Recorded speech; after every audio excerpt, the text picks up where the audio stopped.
chers invités, et les bienvenus à ce culte de clôture du 19e synode du district d'Abobo. Ainsi donc la grâce et la paix vous sont communiquées de la part du Dieu le Tout-Puissant, de la part de Jésus-Christ et de la part du Saint-Esprit, le Consolateur, un seul Dieu éternellement béni. Amen. En présence du Dieu Saint, 3 fois Saint, humilions-nous et confessons-lui de façon personnelle nos péchés. Rejoignons-nous dans la prière de confession générale des péchés et disons ensemble: Père Tout-Puissant et très miséricordieux, nous nous sommes égarés et nous nous sommes éloignés de tes sentiers comme des brebis perdues. Nous avons trop suivi les projets et les désirs de notre propre cœur. Nous avons violé tes lois saintes. Nous avons négligé de faire les choses que nous aurions dû faire et nous avons fait ce que nous aurions dû ne pas faire. Il n'y a rien de saint en nous. Ô Seigneur, aie pitié de nous, misérables pécheurs. Épargne, ô Dieu, ceux qui te confessent leurs fautes. Relève ceux qui se repentent, selon les promesses que tu as faites aux hommes dans le Christ Jésus notre Seigneur.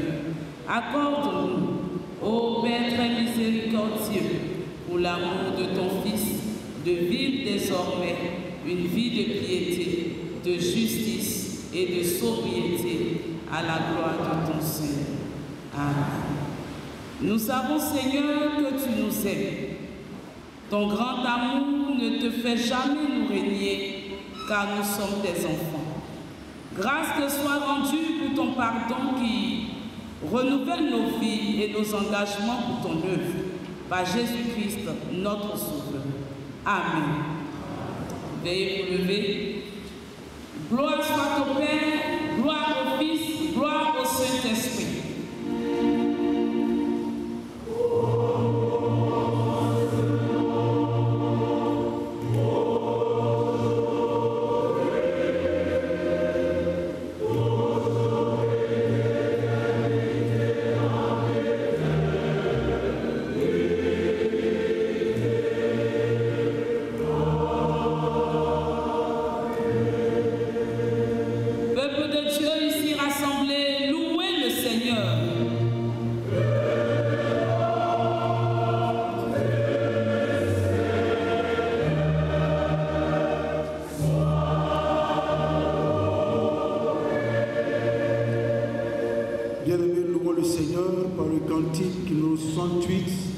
Notre recueil, gloire à Dieu, la première et la 5e strophe.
Du 17 au 19 janvier 2025, s'est tenu dans la convivialité le 19e synode ordinaire du district d'Abobo au temple Cité de l'Espérance d'Abou-Bogar autour du thème « Évangéliser en tout temps et en tout lieu ».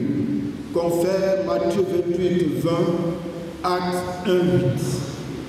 Cette rencontre au sommet de notre district a été l'occasion pour le surintendant d'inviter tout son district à la mise en pratique des 3 importantes disciplines pour un district prospère, à savoir la discipline spirituelle, la discipline administrative et la discipline financière. Ce synode a été aussi l'occasion pour les délégués de passer en revue les rapports des circuits et des structures et de faire l'état des lieux en vue de formuler des résolutions et des recommandations. Au titre des résolutions, au titre des circuits, le circuit d'Akékwa, que la dédicace du temple d'Akékwa Extension se fasse au 4e trimestre de l'année 2025. Circuit Abou-Bogar, que l'induction des BGP de la communauté gérienne se fasse le dimanche 13 avril 2025. Que la chorale de l'église locale Source de la Grâce soit reçue et ses œuvres consacrées le dimanche 8 novembre 2025. Au titre des organisations et structures, au titre du conseil des ministères, que chaque église locale alloue à l'évangélisation 20% de son budget 2025. Au titre du Conseil des finances et de l'administration, que les fonds des églises qui n'ont jusqu'à présent pas ouvert de compte bancaire soient logés dans un sous-compte du district dès la fin de ce mois de janvier 2025. Que l'état financier par mois de chaque église locale soit fait, présenté et adopté au conseil paroissial afin que le document numérique soit transféré au service financier du district avant le 15 du mois suivant.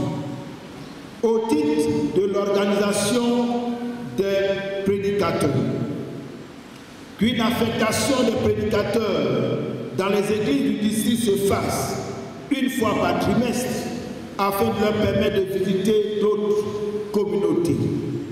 Au titre du patrimoine, que chaque église locale prenne des dispositions pour sécuriser son patrimoine au cours de cette année 2025 et qu'un point soit fait à ce propos au plus tard fin mars.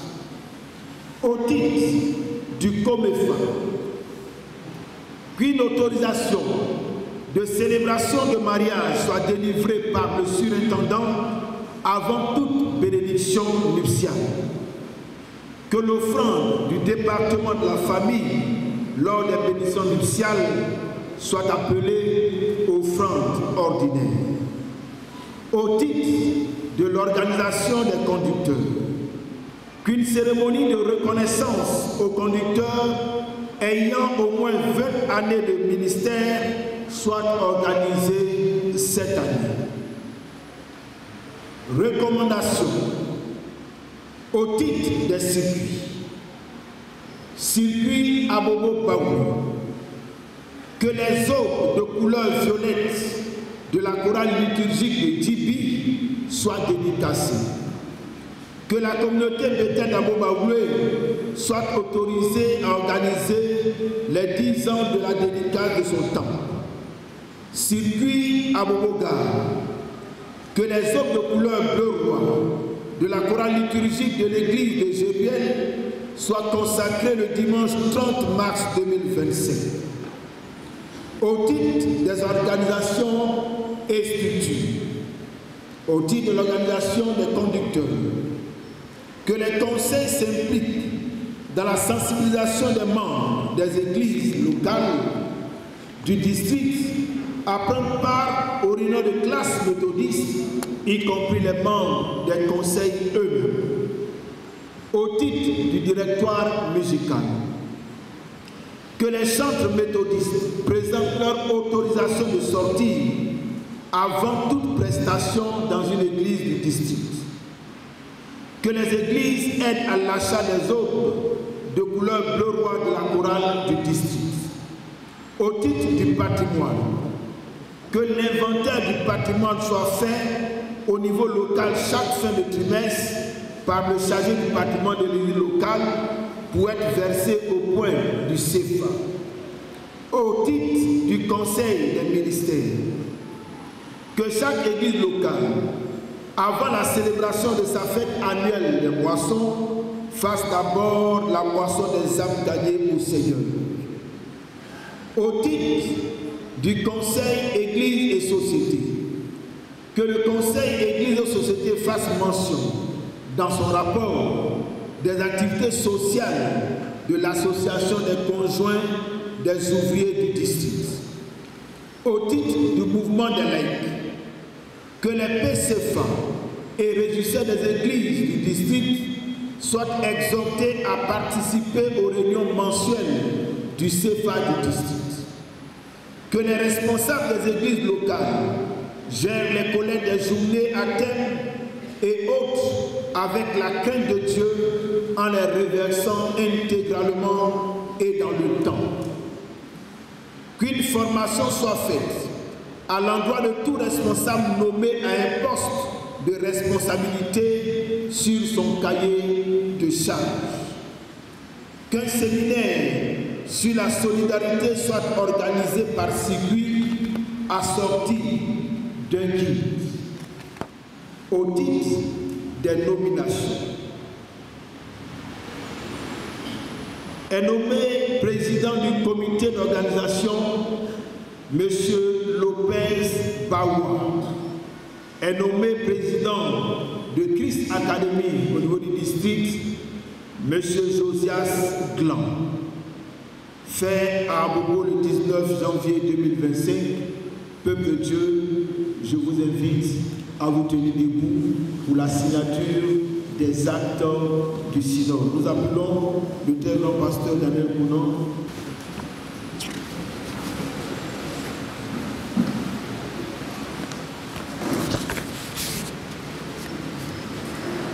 Non, c'est deux autres.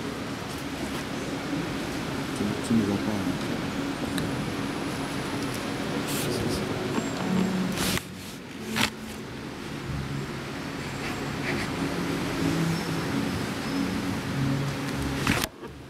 Nous voulons remettre les actes du synode afin que, avec tout le groupe de Dieu d'année, vous puissiez traduire cela en acte de la gloire de Dieu dans notre vie.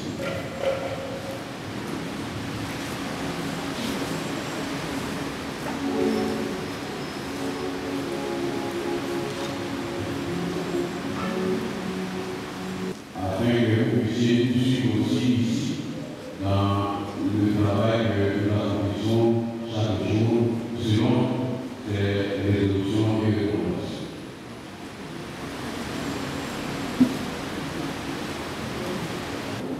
Ô notre Dieu, source intarissable de tout bien, nous te bénissons pour les dons de ton amour. Fais-nous la grâce d'écouter ta parole avec attention, avec respect, avec un vrai désir de recevoir ce qu'elle promet et de pratiquer ce qu'elle ordonne. Grave-la non seulement dans notre esprit, mais encore dans notre cœur. Et transforme-nous par ton esprit à l'image de ton Fils, en nous faisant contempler ta gloire dans le clair miroir de ton évangile. Amen. Lecture de l'Ancien Testament, tirée de la prophétie d'Ésaïe. Ésaïe 6, 8, et nous lisons. J'entendis la voix du Seigneur disant: Qui enverrai-je et qui marchera pour nous? Je répondis, le voici, envoie-moi. Amen. Lecture du Nouveau Testament, tirée de l'Épître de Paul aux Romains, chapitre 10, du verset 9 au verset 15. Si tu confesses de ta bouche le Seigneur Jésus, et si tu crois dans ton cœur que Dieu l'a ressuscité des morts, tu seras sauvé. Car c'est en croyant du cœur qu'on parvient à la justice, et c'est en confessant de la bouche qu'on parvient au salut, selon ce que dit l'Écriture. Quiconque croit en lui ne sera point confus. Il n'y a aucune différence, en effet, entre le juif et le grec, puisqu'ils ont tous un même Seigneur, qui est riche pour tous ceux qui l'invoquent. Car quiconque invoquera le nom du Seigneur sera sauvé. Comment donc invoqueront-ils celui en qui ils n'ont pas cru? Et comment croiront-ils en celui dont ils n'ont pas entendu parler? Et comment entendront-ils parler s'il n'y a personne qui prêche? Et comment y aura-t-il des prédicateurs s'ils ne sont pas envoyés? Selon qu'il est écrit qu'ils sont beaux, les pieds de ceux qui annoncent la paix, de ceux qui annoncent de bonnes nouvelles. L'herbe sèche, la fleur tombe, mais la parole de Dieu demeure éternellement. Amen.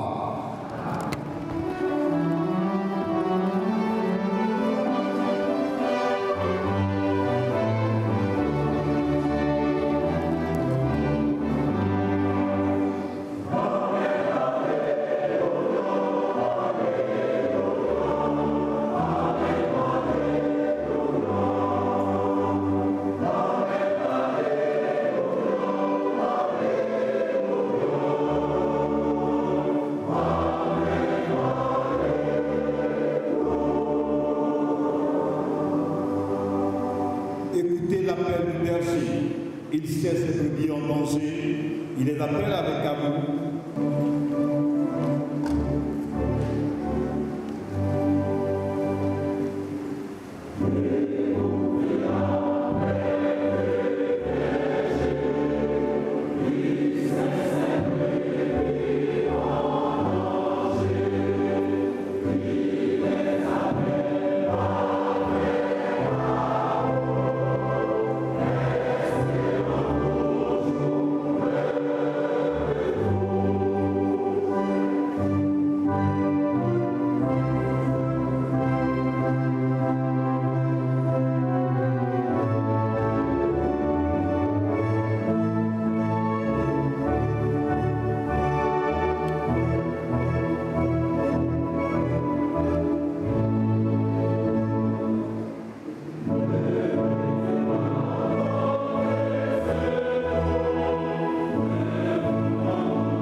Saint-Esprit, nous bénissons ton nom et nous te rendons grâce pour ta grande gloire et pour ta fidélité. De ce que, au thème de ces travaux, tu veux nous donner une orientation nouvelle, un départ nouveau, un chemin neuf. Seigneur, envoie ton Saint-Esprit sur nous. Envoie la puissance de la révélation sur nous et parle à notre cœur. Nous nous soumettons à l'autorité de ta parole. Nous nous soumettons à la manifestation de ton Saint-Esprit. Viens glorifier ton nom dans ces instants.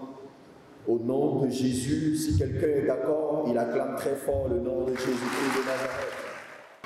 Nous bénissons le nom du Seigneur pour tous nos responsables ici rassemblés, pasteurs et laïcs, et nous rendons gloire à l'Éternel pour ces hauts faits. Que le nom de Dieu soit glorifié. Amen. Tu peux l'acclamer très fort parce qu'il est Seigneur et il est le Sauveur du monde.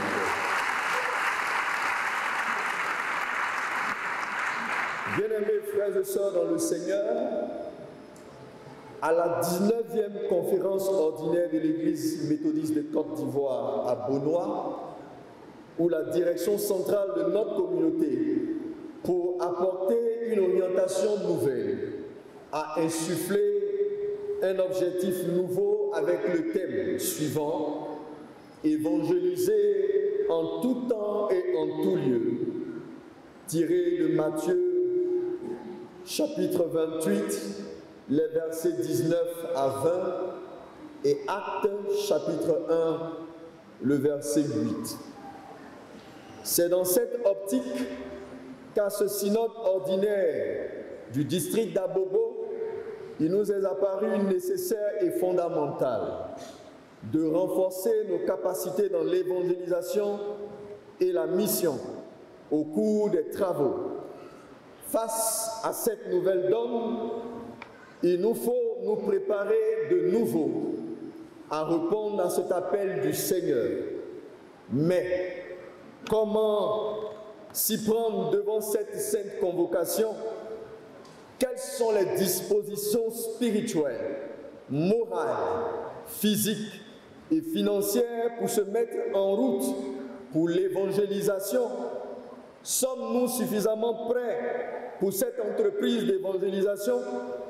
Telles sont ces quelques pistes de réflexion qui se présentent à nous devant le thème qui est le suivant: être prêt pour entreprendre l'évangélisation.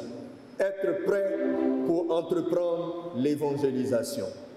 Si nous croyons du cœur, nous devons aussi comprendre que nous sommes justifiés, que nous sommes sauvés. Celui qui croit en Jésus ne sera jamais confondu. On ne peut pas croire en Jésus et être confondu. C'est ainsi qu'au verset 12, il enseigne qu'il faut comprendre et amener les Juifs et les Grecs à savoir que dès l'instant où le Saint-Esprit est descendu, Juifs et Grecs sont sur les mêmes pieds d'égalité. Juifs et Grecs font désormais partie de la maison de l'Éternel. Juifs et Grecs sont frères. Il n'y a plus de distinction de race, d'ethnie, de sexe, parce qu'ils sont tous justifiés par le Seigneur. Au verset 13, il dit donc: celui qui invoque donc le nom du Seigneur sera sauvé. Si quelqu'un en quelque nation, en quelque peuple, en quelque lieu, invoque le nom du Seigneur Jésus, il sera sauvé. Alléluia. Il sera sauvé. Alléluia. Alors, la question est la suivante. Comment donc invoquera-t-il le nom du Seigneur s'ils n'ont rien entendu? Et s'il n'y a pas de messagers, comment donc pourront-ils entendre le message et la prédication du salut? Et si il n'y a pas de prédicateurs qui ont été envoyés, comment ce message donc sera-t-il proclamé? Israël aura donc pour intérêt à comprendre que Dieu joue dans une dimension nouvelle dans une saison nouvelle, l'évangile est offert à tous. Bien-aimés frères et sœurs dans le Seigneur, quand vous parcourez le livre des Actes des Apôtres, vous allez comprendre la dynamique, l'excellence et la gloire et la manifestation de Dieu, comment l'Église est née. L'Église est née dans un environnement de grande célébration juive. Dieu qui avait son programme à lui-même, qui avait tout planifié, avait permis que le Saint-Esprit descende à un grand rassemblement des Juifs qu'on appelle le Shavuot. Le Shavuot, c'est la Pentecôte juive. Le Shavuot, c'est la récolte et la moisson, la grande fête des moissons. Le peuple d'Israël avait 3 grandes convocations solennelles devant laquelle, quel que soit l'endroit où vous vous trouvez, le lieu où vous vous trouvez, vous devez monter à Jérusalem, parce que le salut se trouvait à Jérusalem. Alors donc, les Juifs des nations, des peuples, des différentes contrées sont montés à Jérusalem, et ce jour-là, Dieu avait un projet. Dieu avait un projet, il avait une destinée, il avait quelque chose de particulier à relever. Quand les 120 disciples étaient dans la chambre haute, la Bible dit, tout d'un coup, de manière extraordinaire, des langues de feu sont descendues du ciel. Le Saint-Esprit est descendu et de manière extraordinaire, ceux qui étaient ont commencé à parler les langues des Juifs qui étaient là. Donc s'il y avait un Juif guéri, la langue donnait la capacité à ce Juif guéri là d'entendre l'évangile dans sa langue. S'il y avait un Juif africain, un Éthiopien ou un Juif de l'Égypte, il avait la capacité de recevoir l'évangile dans sa propre langue. Comment c'était extraordinaire! Comment c'était glorieux. Et ce jour, le plus peureux de tous, l'ancien Pierre, s'est levé au nom des 12 et il a pris la parole. Il dit, homme frère, ce qui est en train de nous arriver, c'est quelque chose de spécial. Parce qu'il y a un changement, il y a un bouleversement. Le Saint-Esprit est à l'œuvre. Alléluia.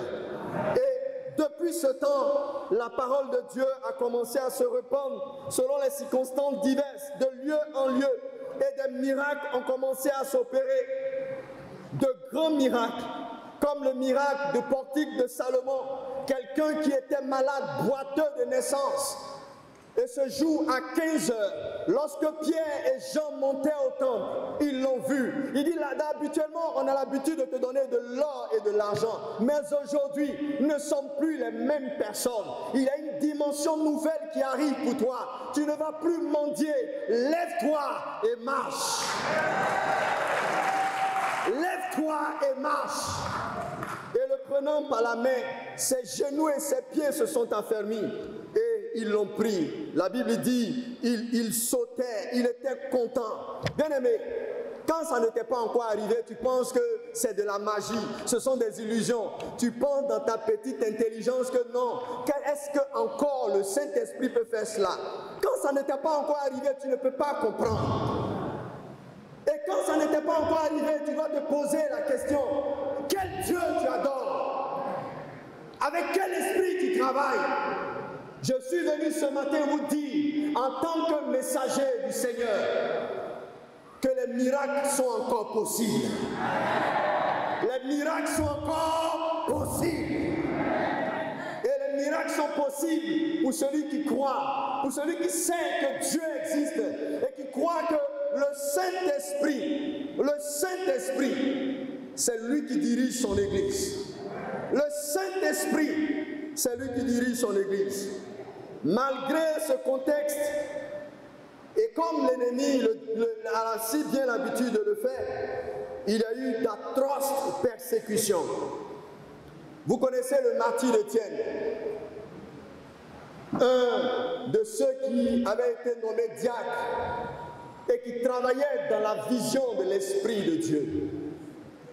Il avait été traité d'avoir profané le nom du Seigneur.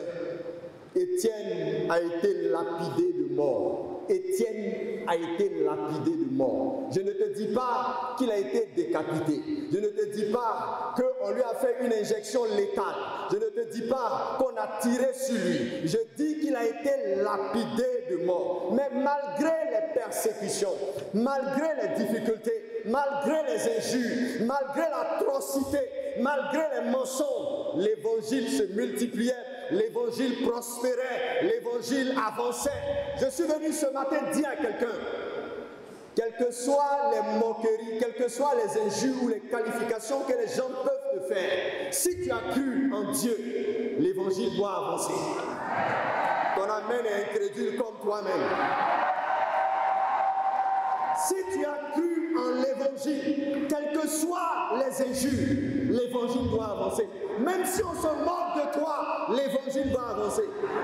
Imaginez-vous l'hémorragie que connaître quelqu'un qui a été lapidé. Je dis une lapidation de mort. Une lapidation de mort. On peut te faire une injection létale dans les veines pour qu'on puisse t'inoculer un poison. Tu peux mourir d'une mort douce qu'on appelle chez les Blancs l'euthanasie. Ça, c'est une autre forme de mort. On peut tirer dessus toi. On tire sur toi à bout portant du côté des organes vitaux. Tu vas mourir. On peut te décapiter. Tchac! Ta tête est coupée ou ton pied est coupé ou ton tronc est coupé. Tu meurs une fois pour de bon, tu ne souffres pas. Mais quelqu'un qui reçoit la lapidation, on le lapide. Chacun prend un caillou en fonction de sa qualité. S'il est gros, il prend un gros caillou. S'il est petit, il prend un petit caillou. Si c'est quelqu'un qui est fin comme moi, il prend une pierre qui est fine. Et Paul, l'apôtre Étienne du moins, recevait les coups de ces personnes. Mais malgré cela, l'évangile a prospéré. Malgré l'opposition des Juifs, malgré l'opposition de ceux qui étaient assis dans la chair d'Abraham, l'évangile a prospéré. L'évangile est allé de lieu en lieu. Quand les disciples se sont rendus compte qu'ils devaient établir ou s'établir dans un confort, Dieu a suscité des persécutions. La prophétie dit, vous recevez une puissance, le Saint-Esprit, survenant sur vous, et vous serez mes témoins où? À Jérusalem, dans la Judée. Ils voulaient rester à Jérusalem et dans la Judée. Dieu dit non, il faut que vous partiez sur le territoire des païens en Samarie. Et la persécution va les conduire en Samarie. C'est la raison pour laquelle l'apôtre Pierre va entrer pour une fois dans la maison d'un païen, dans la maison de quelqu'un qui était mal vu. C'est comme si aujourd'hui un prédicateur, un conducteur, un pasteur entrait dans la maison d'une péripatéticienne, une prostituée, une toutou pour le langage simple. L'apôtre Pierre est entré dans la maison de Corneille. Un païen. Le mot païen dit, c'est quelqu'un qui vit dans le désordre. C'est-à-dire qu'il n'a pas une notion d'ordre. Il ne sait pas comment orienter les choses. Donc il vit dans le désordre. L'apôtre Pierre est entré dans la maison d'un païen. Pour la première fois, l'évangile va entrer dans la maison d'un païen. Les Juifs vont se rendre compte que quelque chose de spécial est en train de se produire. Et comme il y avait beaucoup d'interprétations, on va donc convoquer tous les saints et tous les peuples. Pour la première fois à Jérusalem, il y aura la conférence, le synode de Jérusalem, Actes chapitre 15. Et ils vont se rendre compte que Dieu a fait une fenêtre. Dieu a ouvert une porte quelque part. En dehors d'Israël, en dehors des Juifs, il y a les nations, les goïms qui doivent recevoir l'évangile. Frère, c'est parce que les goïms doivent recevoir l'évangile que toi et moi, nous avons reçu cet évangile. C'est la grâce de l'Éternel. Ah, j'ai cru que tu allais dire Amen fort. Tu as reçu l'évangile, c'est la grâce de l'Éternel. Et les missionnaires sont arrivés en Afrique. Et je voudrais dire quelque chose en tant que chercheur et en tant que théologien. Je ne crois pas que ce sont les Occidentaux qui sont venus apporter l'évangile pour la première fois en Afrique. Je ne crois pas. Je ne crois pas en cette théorie. Je ne crois pas. Je suis très regardant dans les Écritures. Les premiers messagers qui sont venus en Afrique pour annoncer la parole de Dieu, la Bible nous parle d'un certain eunuque l'Éthiopien. Un certain eunuque l'Éthiopien. C'est un noir qui a porté la parole de Dieu pour la première fois en Afrique. C'est pourquoi quand vous allez en Égypte et en Éthiopie, vous allez voir les églises coptes. Ce n'est pas là peut-être là ma prédication, mais je voudrais ouvrir une fenêtre pour que chacun de nous puisse comprendre. Bien-aimés frères et sœurs, l'évangile est allé de lieu en lieu. De la Jérusalem est arrivé en Judée. De la Judée, elle est arrivée en Samarie. Et de la Samarie est arrivée en Côte d'Ivoire. Et précisément dans le district d'Abobo. Alléluia! Alléluia! Alléluia! Est-ce que tu peux te lever et acclamer la puissance de Dieu dans l'évangile? Dans l'évangile! Dans l'évangile! Dans l'évangile! Alléluia! Alléluia! Amen, amen, amen, amen. Tu peux t'asseoir. Holy Ghost, manifest your act. Holy Ghost, let guide your messenger. In the name of Jesus. In the name of Jesus. Amen. Troisième et dernier acte. Comment s'apprêter pour l'évangélisation? Frère, c'est là que le bas blesse. Dis à ton frère, c'est là que le bas blesse. On est venu, on a passé 3 jours, on a mangé, on a bu. Les gens ont dormi dans des endroits hyper, ils sont contents. Tu vas quitter le synode, tu vas partir. Mais quand le bishop va prononcer la bénédiction, c'est là que commence la mission. Quand le bishop va prononcer la bénédiction, c'est là que commence la mission. Mais il y a un adage catholique qui dit ceci, que la bénédiction ne doit pas être plus longue que la messe. Il y a un adage catholique qui dit ceci, que la bénédiction ne doit pas plus longue que la messe. Je vais vous l'expliquer ça plus tard. Grand 3, comment s'apprêter pour l'évangélisation? Et je vous donne l'explication de l'adage catholique. Le premier point, et j'ai profondément aimé le texte du dimanche dernier du lectionnaire des prédicateurs. Il faut que vous naissiez de nouveau. Il faut que vous naissiez de nouveau. Mon frère, ma soeur, conducteur ou pas, chauffeur ou pas, prédicateur ou pas, choriste ou pas, pasteur ou pas, ce qui est fondamental, ce qui est premier, ce qui doit nous conduire dans le royaume des dieux, c'est que chacun de nous doit au préalable, avoir fait la paix avec Dieu. Avoir fait la paix avec Dieu. Tu es venu ici, peut-être que tu es assise à une très bonne place. Tu as une charge, une responsabilité. Tout le monde te regarde. Oh, tout le monde envie le tonton, la tantine. Mais est-ce que le tonton et la tantine ont donné leur vie à Jésus? Je ne dis pas, est-ce que tu es venu à l'église? J'ai l'habitude de dire que ceux qui viennent à l'église, ce sont les églisiens. Mais ceux qui ont accepté Jésus-Christ comme le Seigneur et Sauveur, ce sont les enfants de Dieu. Et le premier point pour s'apprêter à aller à l'évangélisation, le premier point, peut-être quelqu'un me dit, mais pourquoi il met l'accent dessus? Écoutez, la Bible dit dans Matthieu chapitre 11, le verset 21, il dit en ce jour-là, plusieurs me diront, on a annoncé ton nom, on a parlé en langue, on a fait des miracles. Il va leur dire, je ne vous ai jamais connu. Parce qu'en réalité, ils n'ont jamais donné leur vie à Jésus. Ils étaient là comme des bons méthodistes, ils étaient là comme des bons catholiques, ils étaient là comme des bons baptistes, ils étaient là comme des bons assemblées de Dieu, mais ils n'ont jamais donné leur vie à Jésus. Mon frère, le texte de Jérémie du dimanche dernier dit, est-ce qu'un Éthiopien peut-il changer sa peau? Est-ce qu'un Éthiopien c'est quelqu'un qui a une couleur de peau marron, une couleur de peau colorée.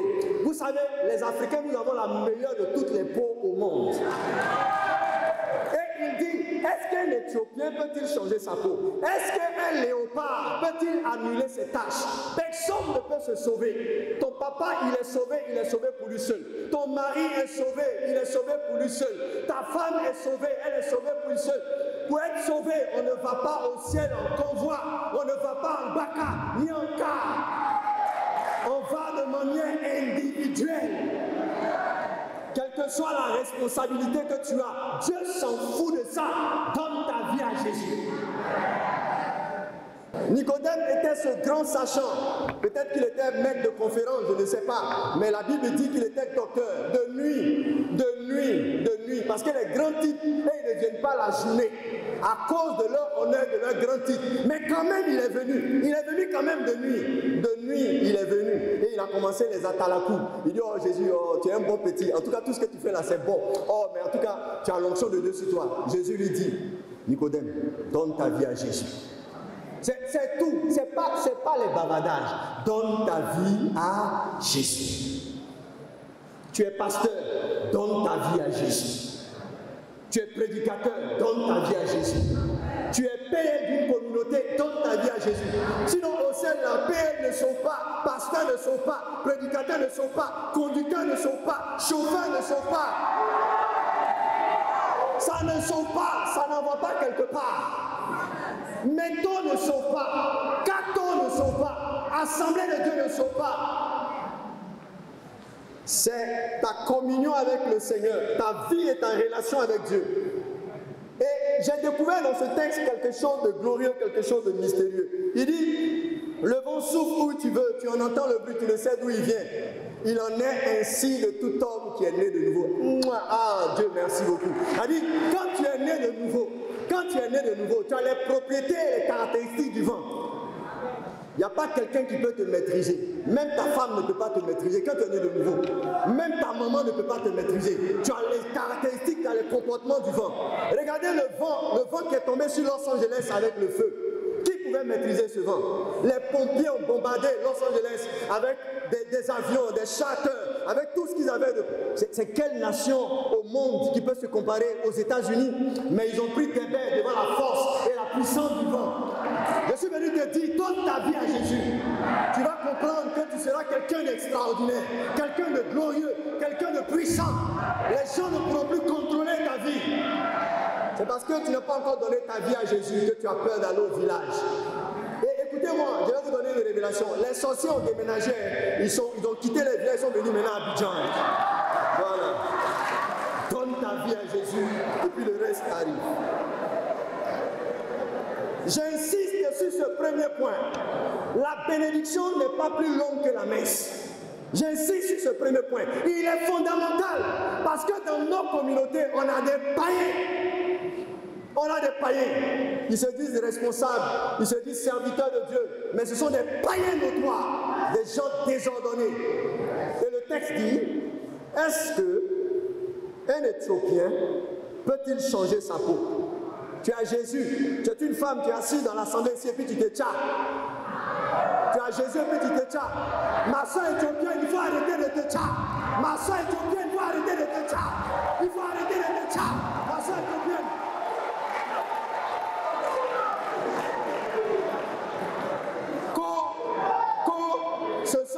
Ce sont les femmes claires qui éclairent les maisons. Hein? Tu es devenu sérieux. Ah, je ne savais pas. Je vais te brancher à côté de ma maison, tu vas aussi éclairer. Je ne savais pas que tu es devenu sérieux, que ce sont les femmes claires. Si c'était cela, en Europe, toutes les femmes allaient se marier. Il y a les femmes claires, plus claires que toi en Europe. Hein? Plus claires. Arrêtez de vous tromper. Arrêtez de vous tromper. On a la meilleure de toutes les peaux. Tu peux, toi, tu es assis, tu m'entends. Tu mets 25 000 francs dans Tchatcholi. 25 000 francs dans Tchatcholi. Mais pourtant, ta souscription Fimeco, tu n'as pas encore payé. Mon œil, ma mère au Gabon. Quand tu fais ça, les anges de l'Éternel sont au ciel et puis ils te regardent. Ils disent, niam. Deuxième point. Le deuxième point du troisième, du grand 3, c'est de répondre à la grande commission. Tous les croyants, tous les enfants de Dieu sont des évangélistes, sont des évangélisateurs. Vous n'avez pas répondu amen, hein? Je ne peux pas continuer. Hier, lorsque l'évangéliste Chafra est venu faire l'exposé, la conversation sur le... Nous devons tous comprendre que tous les enfants de Dieu, tu es né de nouveau, tu es un évangéliste, tu es un évangélisateur. Il n'y a pas un club. L'église fonctionne en tant que mission. Et quand on parle de mission, c'est une communauté qui est dynamique, qui avance. Tous les enfants de Dieu sont des évangélisateurs. Et nous devons tous répondre à la mission et au 11e commandement. Allez, faites de toutes les nations des disciples. Chacun de nous doit répondre. Chacun de nous doit apporter là où il est un éclairage de la parole de Dieu. Aujourd'hui, nos leaders spirituels nous ont tronqués. Ils nous ont menti. Ils ont blessé la communauté chrétienne. À telle enseigne que quand vous allez voir un catholique arrive à l'église méthodiste, il va avoir des réserves parce que là où il se trouve, pour lui, n'est pas dans la présence de Dieu. Un assembleur de Dieu arrive dans un endroit, il va avoir des réserves parce que pour lui, là où il est, les gens ne parlent pas en langue. Un pentecôtiste va venir parce qu'il va faire des réserves. Mes frères, ce genre de comportement-là, c'est le diable qui met ça dans nos cœurs pour corrompre. Et on discute sur des détails au lieu de nous concentrer sur la grande commission. L'apôtre Paul dit ceci à Timothée: ce que tu as entendu de moi en présence de beaucoup de témoins, confie-le à des hommes fidèles qui soient capables de l'enseigner aussi à d'autres. 2 Timothée chapitre 2, le verset 2. Ce que tu as entendu, ce que tu vas entendre comme prêche ce matin, il faut aussi aller l'annoncer. Quand tu vas retourner à la maison, ta copine, Mako, quand tu venais ici, il y a des gens même en venant ici qui ont gardé, ils ont mis palabre aux frères. Je m'en vais, hein, je m'en vais. Quand il va revenir du culte là, on va faire le reste. Tu es vaincu au nom de Jésus.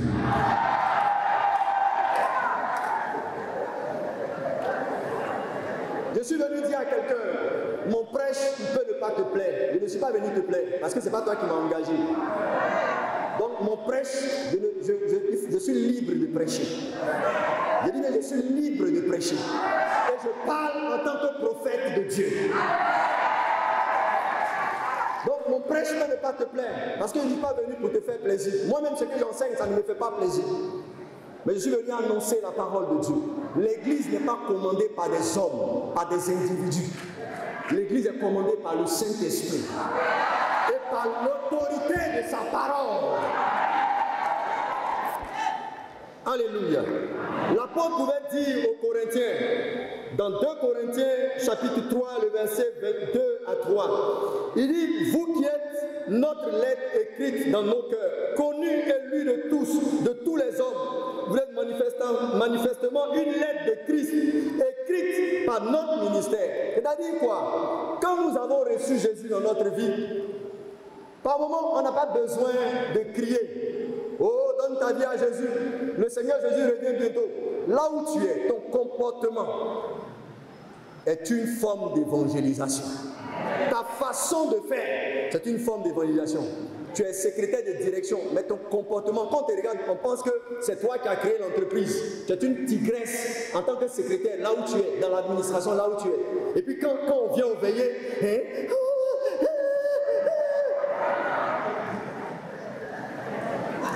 tu ne vois pas qu'il y a quelque chose qui ne va pas. Ton comportement, notre comportement, c'est ce qui fait que les païens ne nous considèrent plus. Parce qu'on travaille dans du faux. Et on a des responsables faux. On a des leaders qui sont faux. Et une église fausse.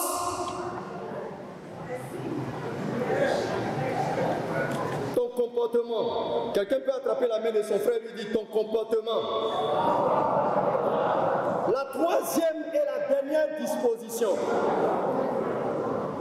La troisième et la dernière. Il faut mettre les moyens à disposition. Il faut mettre les moyens à disposition. Tout à l'heure dans la résolution, on a parlé de combien de pourcents? On a parlé de combien de pourcents? Laissez-moi vous expliquer. J'ai eu la grâce de faire quand même un peu de comptabilité. Je ne comprenais pas pourquoi il faisait comptabilité, mais c'est quand je suis devenu pasteur que j'ai compris. C'est-à-dire que si vous avez un budget de 1 million, 10% de ce budget fait 100 000 francs. Et si vous avez 20%, vous devez avoir combien? Et donc 200 000 francs doit être le montant alloué à l'évangélisation. Ça, ce sont les églises, les champs de mission. Ça c'est une communauté de champs de mission. 200 000 francs pour faire l'évangélisation. Pourquoi je dis ça? Tu me regardes. Pourquoi je dis ça? Ce micro, les gens d'Aboboga ne sont pas allés devant un magasin et puis ils ont pris le micro et puis ils sont venus à la maison. Quand ils partaient, le propriétaire dit: hé, où tu vas? Non, c'est le Seigneur qui dit qu'on n'a pas venu prendre le micro. Il faut partir à Djamé, à 13 villes. Faire comme ça puis qu'il revient. Parce que les gens vont te botter. C'est-à-dire quoi? Que cet instrument a quoi? Il a du prix. Il faut mettre de l'argent. L'évangile est gratuit. L'évangile est gratuit, mais l'organisation de l'évangélisation coûte extrêmement cher. L'évangile est gratuit. Ce matin, je suis devant vous, pas parce qu'on m'a donné de l'argent pour venir prêcher. Non. Je prêche parce que c'est mon travail. Mais l'organisation de l'évangélisation, ça coûte extrêmement cher. Donc quand on parle de 20%, ayons le courage de sortir les 20%. J'en parle en tant qu'aumônier de l'évangélisation et du mouvement de réveil. On souffre dans les églises. On a de ces sachants, des connaisseurs. Quand on dit évangélisation, c'est maintenant que vous allez voir les conseillers, les grands conseillers, les super conseillers, ils sortent les calculatrices. Et puis ça sort les débats, les ingénieurs en débat, les méthodistes des ingénieurs en débat. Et ça n'avance pas. Les gens souffrent au nord. Je l'ai dit hier dans mon intervention. À Abidjan ici, il y a des gens qui prennent 5 millions, 6 millions pour faire dîner gala. Ils s'asseyent, ils mangent bien, ils se lèvent, ils s'en vont. Mais les 5 et les 6 millions, le pasteur Koulibaly Pierre de Faire que m'a appelé, il dit: il cherche de l'argent. Un terrain de 20 sur 30 dans sa zone coûte 50 000 francs. Il dit bien ça coûte 50 000 francs. Tout à l'heure, je peux vous donner son numéro. Et puis, vous allez acheter des terrains là-bas. Et il demande de l'argent, de l'aide, parce que j'ai une plateforme que nous avons créée avec les pasteurs sur laquelle on fait la promotion de l'évangile. Et il demande de l'aide pour qu'on puisse l'aider, de l'argent pour qu'on puisse l'aider à acheter des terrains pour l'église. On en fait quoi? On en fait quoi? On a besoin de moyens, on a besoin des hommes. Il faut qu'il y ait des hommes qui sont partis. Il y a des évangélistes, des êtres humains disposés. Ce matin, je m'adresse à toi. Tu es là, tu es un évangéliste. Tu es là, tu es un serviteur de Dieu. Tu es là. Pendant que je parle, le Saint-Esprit te convainc. Le Saint-Esprit parle à ton cœur. Tu es là, tu es un évangéliste. La puissance de Dieu descend sur toi maintenant. Il faut arrêter de compter l'argent. Ta place n'est pas là-bas. Ta place est sur le terrain. Ta place est sur le terrain. Et quand quelqu'un va sur le terrain, il a besoin de nos prières. Il a besoin de nos prières. Les moyens spirituels, il a besoin de nos prières. Il faut qu'on prie pour lui. Il faut qu'on l'accompagne. Il y a des gens qui sont spécialisés à critiquer les serviteurs de Dieu. Depuis que tu parles mal des serviteurs de Dieu, tu ne vois pas que ta bouche est penchée. Tu n'as jamais constaté cela. Chaque jour que tu parles mal des serviteurs de Dieu, l'ange de l'Éternel penche ta bouche. Et puis les gens disent que non, tu as eu AVC. Ce n'est pas AVC. Tu dois te repentir. Tu es arrogant, tu dois te repentir. La seule chose que tu dois faire pour les serviteurs de Dieu, la meilleure façon de critiquer un serviteur de Dieu, c'est de le présenter à Dieu. C'est de le porter devant le trône de Dieu. Chaque fois en train de parler mal des serviteurs de Dieu, des prédicateurs, des conducteurs, il faut le confier. Si tu sais que ton conducteur, il n'est pas bon, confie-le. Tout à l'heure, on a dit les actes, les échanges liturgiques. Il faut prier pour lui. Nous devons prier pour nos missionnaires. Les gens qui sont partis en haut, il faut qu'on puisse prier pour eux. À côté des moyens spirituels, il faut une vie de sanctification. Il faut une vie de consécration. Et à côté des moyens spirituels, il faut des moyens techniques, c'est-à-dire les instruments et les stratégies pour proclamer la parole de Dieu. Quand tu parles de la part du Seigneur, les hommes, les femmes écoutent. Pendant que tu es debout, je prie que la loi de l'Éternel, l'Esprit de Dieu descende sur toi. Je prie que le Seigneur lui-même te qualifie. Je prie que Dieu te touche et que tu ne sois plus un messager des hommes, mais que tu sois messager de l'Éternel. Que le Seigneur t'apporte toute la qualification nécessaire. Dieu t'accorde toute la sagesse nécessaire. Dieu t'accorde toute la grâce nécessaire. Voilà, pendant que je suis en train de prier, je vois le ciel qui est ouvert et je vois les anges de l'Éternel descendre. Je vois la gloire de Dieu descendre sur ta vie. Je vois une main particulière qui est en train de descendre sur ta vie. Je vois une main particulière qui est en train de descendre sur ta vie. Je vois une main particulière qui est en train de descendre sur ta vie. Le Seigneur te touche. Il te touche. Il te touche. Il te touche. Il te touche. Il te touche. Il te touche. Et sa force, tu la reçois. Tu reçois. Tu reçois. Tu reçois.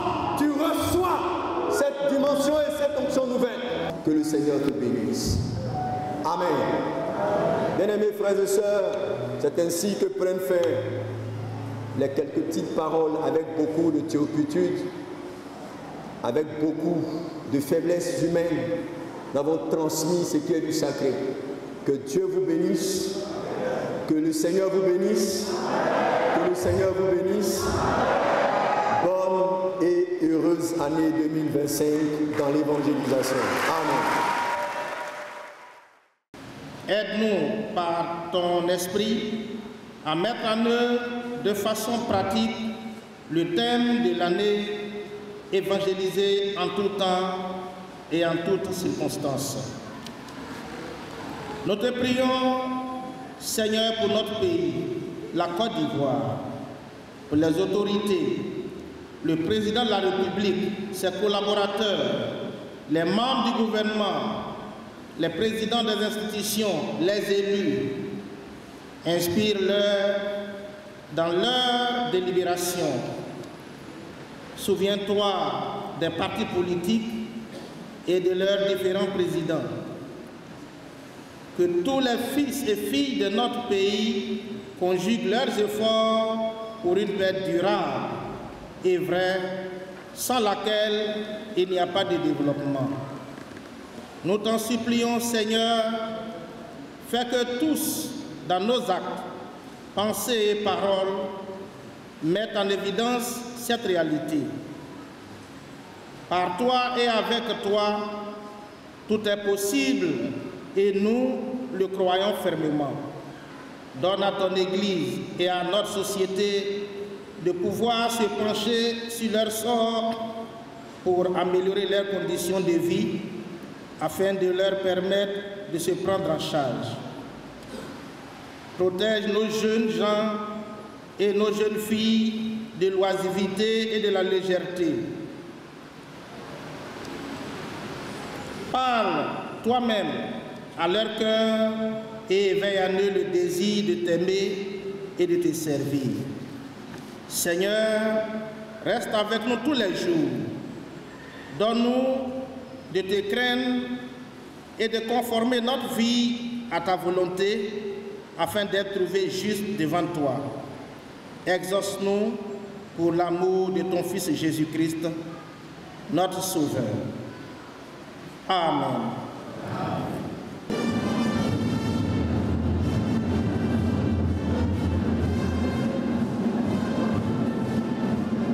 Plateau de cuit se prépare. Après plateau de cuit, le circuit d'Anou va couper.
Je souhaite vivement que la puissante main de notre Seigneur, qui a toujours été avec ses districts, continue de l'arroser de ses bénédictions et de ses grâces en abondance.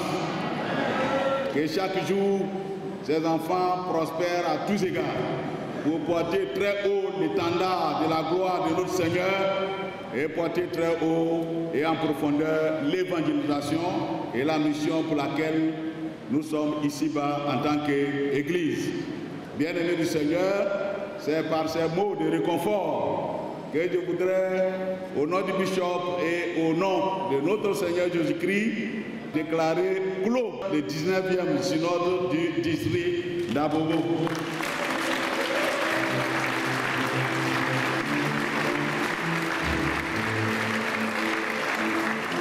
Le Seigneur vous bénisse au nom de Jésus. Amen.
Évangéliser en tout temps, en tout lieu. Allez faire de toutes les nations mes disciples, les baptisant au nom du Père, du Fils et du Saint-Esprit, et leur enseignant tout ce que je vous ai appris. L'ordre est donc donné. Le Seigneur Jésus est sur son trône. Il est là avec nous. Ses regards sont sur nous. Il a toute la victoire, toute la force nécessaire pour que nous puissions réussir cette mission pour lui. Bien-aimés, allons donc en paix, dans l'assurance ferme que la puissante main de notre Seigneur nous conduise, nous accompagne, nous sécurise, pour nous amener à réaliser parfaitement la mission qu'il nous confie et dont il nous fait les rappels en ce moment. Allez en paix, peuple de Dieu, allez en paix, au nom de Jésus. Amen.